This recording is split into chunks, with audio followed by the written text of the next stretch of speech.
Hello everyone, स्वागत है आप सभी का अपने चैनल इंग्लिश कोर्स पर। तो आज हम आ चुके हैं अपने डे 5 में 30 डेज इंग्लिश स्पीकिंग कोर्स की। ये कोर्स बिल्कुल बेसिक से हम चला रहे हैं हाई लेवल तक। इस कोर्स को करने के बाद आपके इंग्लिश के बेसिक कॉन्सेप्ट जो ग्रामर वाले हैं वो बिल्कुल स्ट्रांग हो जाएंगे। और यहाँ हम जो भी कॉन्सेप्ट डिस्कस करते हैं हम तुरंत ही उस पर ये भी डिस्कशन करते हैं कि कैसे हम इसका अपनी डेली लाइफ स्पीकिंग में यूज़ कर सकते हैं। तो आपको जो ज़रूरतमंद है उनको ये वीडियो शेयर करनी है, जिनको इंग्लिश सीखनी है कॉन्सेप्चुअल तरीके से, रट्टू तरीके से नहीं। ठीक है, तो चलिए आज का कॉन्सेप्ट हम डिस्कस करते हैं जो कि है हैव। देखिए, हैव का प्रयोग सबसे पहले आप जान लीजिए किसी लिविंग बीइंग का किसी चीज़ पे अधिकार दिखाने के लिए होता है। ठीक है, इसके दो रूप और होते हैं, एक होता है हैज़, एक होता है हैड। ठीक है, ये तीनों एक ही काम करते हैं, अधिकार दिखाते हैं किसी भी लिविंग चीज का किसी वस्तु पे। ठीक है, इनका प्रयोग में अंतर क्या है? ये टेंसेस के हिसाब से प्रयोग होते हैं। जैसे आपको कोई चीज पास्ट में अधिकार दिखा के कहना तो आप हैड का प्रयोग करोगे, चाहे सब्जेक्ट सिंगुलर हो या प्लूरल हो। ठीक है, अगर प्रेजेंट में आपको किसी चीज पे अधिकार दिखाना है तो आप हैव यूज करोगे और हैज यूज करोगे। हैव हैज दोनों प्रेजेंट में, हैड पास्ट में। ठीक है, अब दोनों अंतर इन दोनों में ये है कि अगर सब्जेक्ट हमारा सिंगुलर रहता है तो हम हैज़ का यूज़ करते हैं, अगर सब्जेक्ट प्लूरल है तो हैव का। प्रेजेंट में पास्ट में हैड यूज़ होगा, चाहे सब्जेक्ट सिंगुलर हो चाहे प्लूरल हो। ठीक है, लेकिन अगर हम फ्यूचर की बात करें, फ्यूचर में कैसे इनका प्रयोग होता है, तो इनको हम मेन वर्ब की तरह प्रयोग करते हैं तब, और इनके साथ हम मॉडल्स लगाते हैं हेल्पिंग वर्ब के रूप में, जैसे विल, शैल। ठीक है, तो हम टेंसेस के हिसाब से इनका प्रयोग देखेंगे और ये कैसे हमारे डेली लाइफ स्पीकिंग में यूज़ होते हैं ये भी देखेंगे। ठीक है, चलिए पहले हम एक बेसिक से एग्जांपल लेके आप समझा देते हैं कैसे वास्तव में ये प्रयोग होते हैं। ठीक है, जैसे मान लीजिए हमने कहा मेरे पास 2 घर है। ठीक है, मेरे पास 2 घर है। पढ़ के ये लग रहा है कि ये प्रेजेंट की बात है और अधिकार दिखाया जा रहा है मेरा खुद का अधिकार दिखाया जा रहा है अपने घर पे। ठीक है, तो इसको हम कैसे लिखेंगे? I have 2 houses.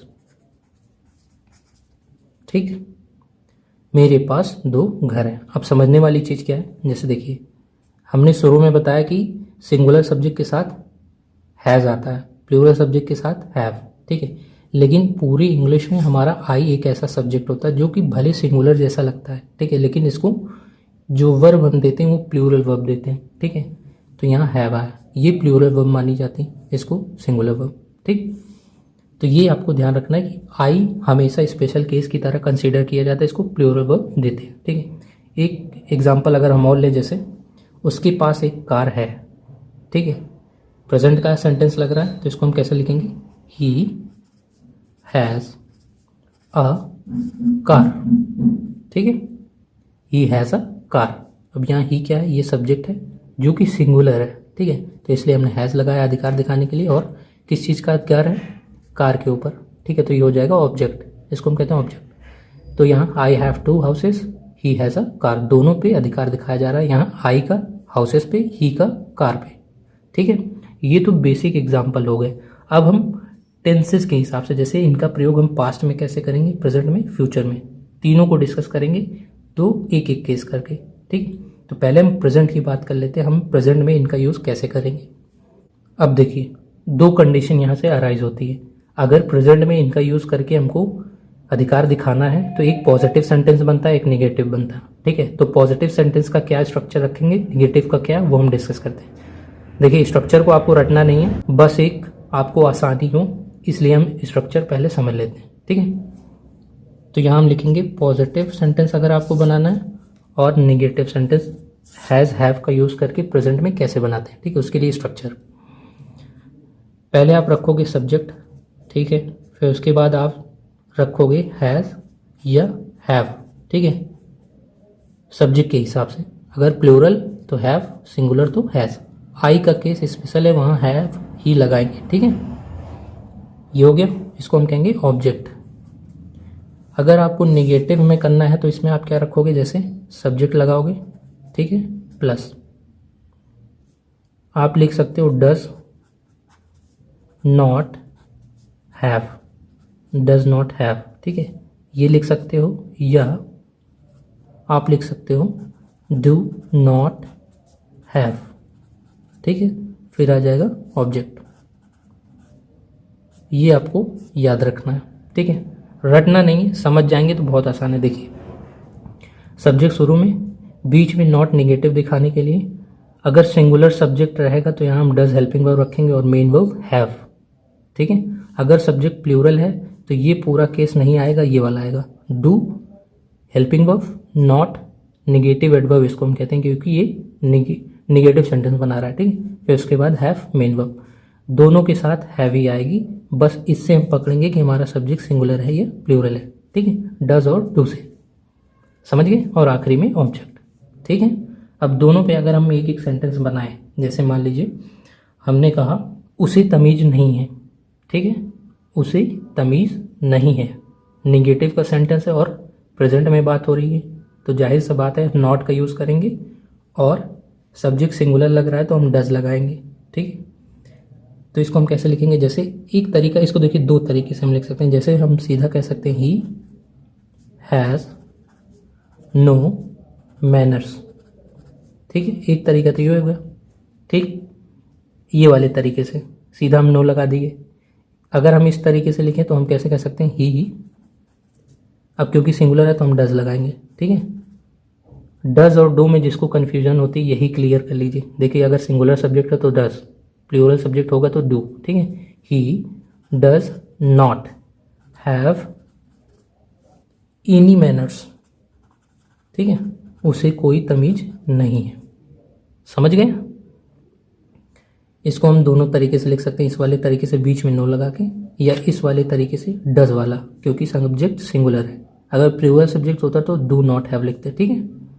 अब इसमें अगर हम बात करें, जैसे हमारे पास कई सुविधाएं हैं, ठीक है, हमारे पास कई सुविधाएं हैं, प्रेजेंट की बात दिखा रहा है, पोजीशन भी दिखा रहा है, तो हम लिखेंगे हमारे के लिए वी, ठीक है। तो सब्जेक्ट प्लूरल हो गया तो हम लगाएंगे वी हैव, कई सुविधाएं हैं तो मेनी फैसिलिटीज, ठीक है, वी हैव मेनी फैसिलिटीज। जैसे मान लीजिए हम कहें मेरी माँ के पास बहुत सब्र है, ठीक है, प्रेजेंट का सेंस लग रहा, तो इसको हम कैसे लगेंगे, माय मदर। अब हैज़ लगाएंगे कि हैव, देखिए सब्जेक्ट हमारा क्या है, सिंगुलर है, तो लगाएंगे हैज़।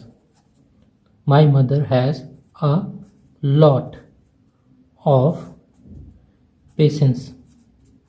अ लॉट ऑफ का मतलब होता है बहुत, ढेर सारा, मेरी माँ के पास बहुत सब्र है, ठीक है। तो ये हो गया इस पे और इस पे बने हुए ये वाक्य, ठीक है।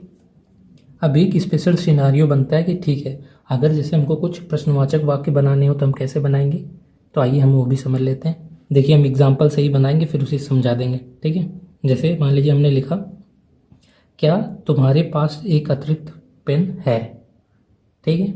ये देखने में ये लग रहा है कि हाँ ये क्वेश्चन वाला सेंटेंस है, तो इसको हम कैसे बनाएंगे, जैसे हम इसको लिखेंगे do you have an extra pen, question mark, ठीक, क्या आपके पास एक अतिरिक्त पेन है, ठीक है। देखिए इंट्रोगेटिव सेंटेंसेस में आप हेल्पिंग वर्ब पहले लगाते हो तो ये हो जाएगा हमारा हेल्पिंग वर्ब, ठीक है, फिर सब्जेक्ट, फिर मेन वर्ब, फिर बाकी जो चीज़ें रहती हैं सेंटेंस में होती हैं, ये तो पूरा हो जाएगा ऑब्जेक्ट, ठीक है। अब यहाँ देखिए हैव जो लगा है ये सब्जेक्ट यू है, यू को हम प्लूरल वर्ब वाला स्ट्रक्चर देते हैं, ठीक है। अब ये प्लूरल है तो हेल्पिंग वर्ब भी प्लूरल, इसलिए टू, समझ गए। चलिए एक सेंटेंस अगर हम और बनाएं, क्या उसे कोई सूचना प्राप्त है, जैसे हम ऐसे मन में कहें क्या उसे कोई सूचना प्राप्त है, ठीक है, तो हम कैसे लिखेंगे, does he have any information,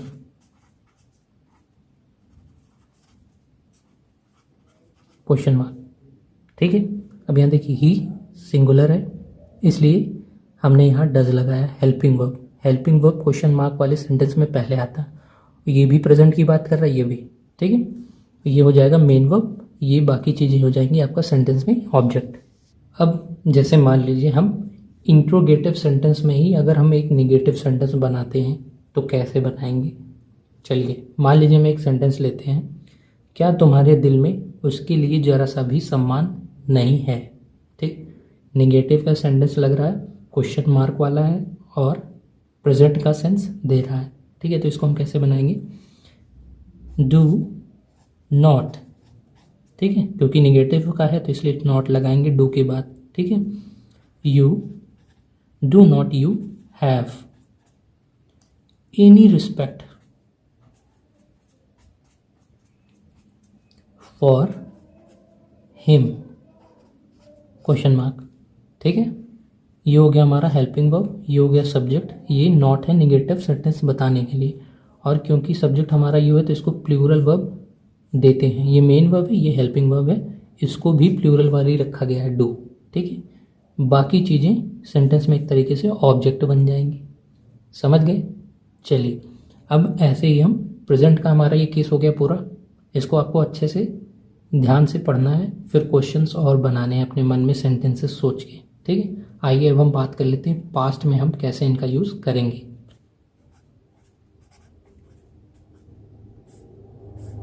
अब जैसा हम सभी डिस्कस कर चुके हैं कि हैज़ हैव का जो फॉर्म होता है पास्ट वाला वो होता है हैड। ठीक है, तो हैड का यूज़ हम करते हैं पास्ट में अधिकार दिखाने के लिए। अब यहाँ भी दो केस अराइज होता है, हम पॉजिटिव सेंटेंस कैसे बनाएंगे और नेगेटिव सेंटेंस कैसे बनाएंगे। ठीक है, आइए स्ट्रक्चर समझ लेते हैं, फिर कुछ एग्जाम्पल से हम समझेंगे। ठीक है, तो इसमें पहले हम रखेंगे सब्जेक्ट, ठीक है, प्लस हैड, फिर ऑब्जेक्ट। ठीक है, इसको आपको रटना नहीं, समझ जाना है। देखिए सब्जेक्ट से सेंटेंस शुरू होता है ज़्यादातर, असर्टिव सेंटेंस जो होते हैं, फिर वर्ब आती है, फिर ऑब्जेक्ट आता है, वही चीज़ है। ठीक है, अगर हमको नेगेटिव बनाना है तो हम सीधा सीधा लिखेंगे सब्जेक्ट, पास्ट में हम लिखेंगे डिड। ठीक है, नॉट हैव प्लस ऑब्जेक्ट।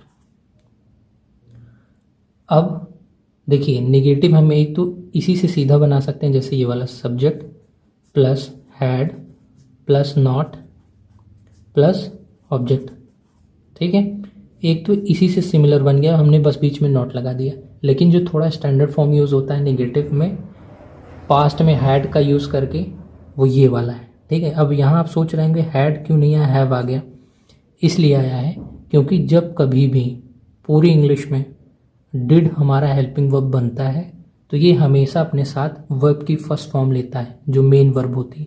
ये मेन वर्ब है ना, ये है हेल्पिंग वर्ब। ठीक है, तो डिड जब कभी भी हेल्पिंग वर्ब बनता है तो अपने साथ मेन वर्ब की फर्स्ट फॉर्म लेता है।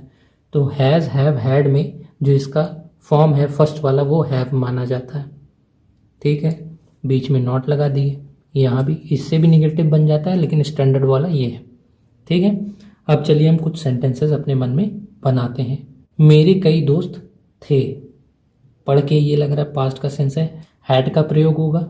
ठीक है, तो हम कैसे लिखेंगे, आई हैड मेनी फ्रेंड्स। ठीक है, अब यहाँ सब्जेक्ट चाहे जैसा भी हो, प्लूरल हो सिंगुलर हो, हमेशा हैड आएगा।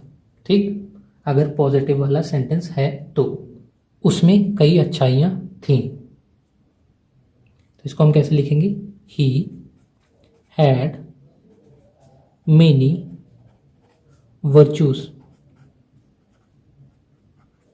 इसका मतलब होता है गुण या अच्छाइयाँ। ठीक है, ये हो गए पॉजिटिव सेंटेंस। अब आइए हम कुछ इस पे नेगेटिव सेंटेंस भी बना लेते हैं। सरकार के पास कोई योजना नहीं थी। ठीक है, अब देखिए एक बार ये वाला स्ट्रक्चर यूज़ करके बनाएंगे एक ही है। ठीक है, दोनों से एक ही एग्जांपल से आप दोनों समझ जाओगे।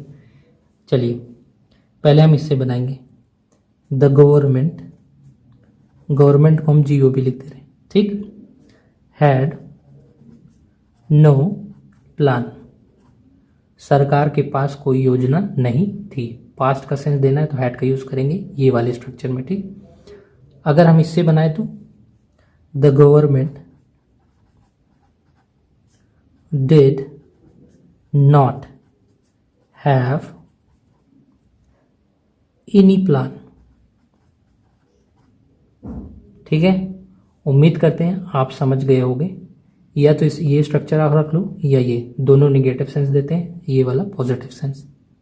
ठीक है, अब देखिए, अगर क्वेश्चन मार्क वाला सेंटेंस बनाना है, मतलब इंट्रोगेटिव सेंटेंस बनाना है पास्ट में, और पोजीशन भी दिखाना है, तो हम कैसे लिखेंगे, आइए बात कर लेते हैं। जैसे हम कहें क्या मेरे पास जॉब नहीं थी, तो इसको हम कैसे लिखेंगे, did not I have the job. ठीक है, समझ गए।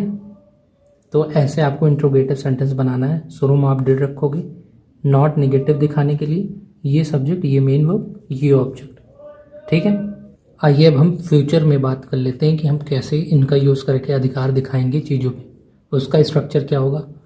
तो जैसे पॉजिटिव में अगर आपको रखना है तो आप पहले सब्जेक्ट रखोगे, फिर शैल या विल, ठीक है, प्लस आप रखोगे हैव प्लस ऑब्जेक्ट।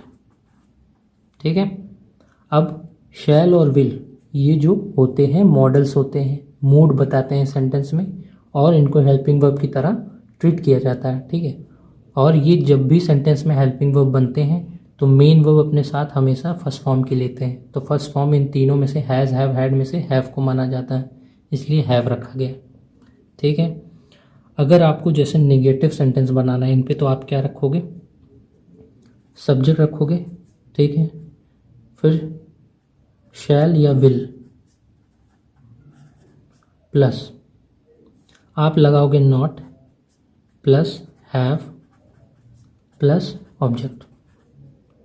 ठीक है, ये हो गया हमारा नेगेटिव का स्ट्रक्चर। आइए अब हम इस पे कुछ सेंटेंस बना लेते हैं अपने डेली लाइफ स्पीकिंग के सेंटेंसेस। जैसे हम कहें तुम्हारे पास एक गवर्नमेंट नौकरी होगी, सरकारी नौकरी होगी। ठीक है, तो हम इसको कैसे लिखेंगे, यू, अब क्योंकि फ्यूचर का सेंस देना तो हम लगाएंगे will have a government job. ठीक है, ये फ्यूचर का सेंस दे रहे हैं हैव वाला अधिकार दिखा के। ठीक है, तो ये हो जाएगा हेल्पिंग वर्ब, ये हो जाएगा मेन वर्ब। ऐसे एक अगर हम और बनाएं, जैसे आपका जीवन बहुत शांतिपूर्ण और खुशमय होगा, तो इसको हम कैसे लिखेंगे, you will have a peaceful and happy life. ठीक है, कि आपका जीवन बहुत शांतपूर्ण और खुशमय होगा। चलिए, अब इस पे अगर हम निगेटिव सेंटेंस बनाएं तो कैसे बना सकते हैं, जैसे मुझे यहाँ परेशानी नहीं होगी। ठीक है, तो इसको हम कैसे लिखेंगे, I shall not have any problem, I shall not have any problem here. ठीक है, फ्यूचर का सेंस देना और अधिकार भी दिखाना है कि मुझे कोई प्रॉब्लम नहीं होगी, तो I shall not have any problem here. ठीक है, लोगों के पास कोई रोजगार नहीं होगा, फ्यूचर का सेंस देना है, तो इसको हम कैसे लिखेंगे, people will not have any employment, employment मतलब रोजगार। ठीक है, अब यहाँ देखिए, शैल हम आई के साथ शैल प्रेफर करते हैं, विल भी लगता है। ठीक है, तो आप दोनों लगा सकते हो, मॉडर्न इंग्लिश के हिसाब से बहुत सोचना नहीं है। बस विल का यूज़ ज़्यादातर उन वाक्यों में होता है जहाँ आप थोड़ा सा निश्चय ज़्यादा होता है सेंटेंस में, मतलब डिटरमाइंड होते हैं किसी चीज़ को कि ये श्योरली होगा। थोड़ा श्योरिटी जिसमें ज़्यादा दिखे विल, जहाँ थोड़ा कम श्योरिटी दिखे वहाँ शैल। ठीक है, मॉडर्न इंग्लिश में दोनों यूज़ होता है किसी भी सब्जेक्ट के साथ। तो उम्मीद करते हैं आपको समझ में आया होगा। अगर आपको इंट्रोगेटिव सेंटेंसेस बनाने हैं तो सेम वही फंडा इसमें यूज़ करना है, विल या शैल आप शुरू में यूज़ कर दोगे, सब्जेक्ट बीच में रखोगे, फिर मेन वर्ब, फिर ऑब्जेक्ट, फिर क्वेश्चन मार्क। ठीक है, सेम ऐसे इसमें विल शैल पहले, फिर नॉट, फिर मेन सब्जेक्ट, फिर मेन वर्ब, फिर ऑब्जेक्ट। ऐसे करके आपको नेगेटिव सेंटेंस बनाना है फ्यूचर वाला, जिसमें पोजीशन दिखाया गया हो। ठीक है।